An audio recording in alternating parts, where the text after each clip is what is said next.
Hello বন্ধুরা, welcome to my new video. বাসা থেকে বাইর হয়েছি, তো এখন আমরা যাচ্ছি ঘুরতে সুন্দর একটা ফাঁকা জায়গায়। প্রবাসে যাচ্ছি 2 দিন টাকা। তো নতুন জায়গায় ঘুরতে কার না ভালো লাগে বলেন।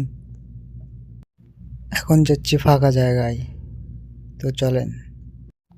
এই জায়গায় আমি নতুন, তো আপনারা দেখেন কত বড় ফাঁকা জায়গা পড়ে আছে।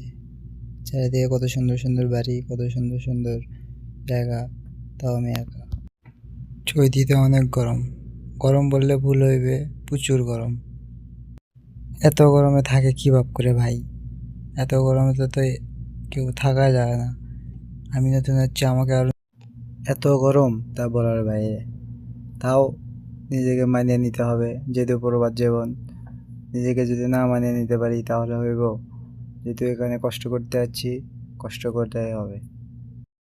পিছে মোর এত সুন্দর জায়গা, যা দুই চোখ জুড়িয়ে যাচ্ছে। তো এত গরম তা বলার বাইরে, নিজে হাঁপায়ে গেছি। কি বলবো, যেহেতু চলে আসিছি প্রবাসে, তাহলে তো থাকতেই হবে। যত কষ্টই হোক, থাকতেই হবে। নতুন জায়গায় তো উপভোগ করতেছি, চারিদিকে দেখতেছি, ভালো লাগতেছে। যেহেতু একা, করার কিছু নেই, বলারও কিছু নেই। যেহেতু আমি ভাষাও পাই না, কোনো কিছু পাই না, তো চারিদিকে দেখতেছি এবং উপভোগ করতেছি যে জায়গাটা কেমন। চারিদিকে অনেক সুন্দর পরিবেশ, খুব নিরিবিলি। যেহেতু ফাঁকা স্থান, খুব নিরিবিলি, তো থাকেন আবার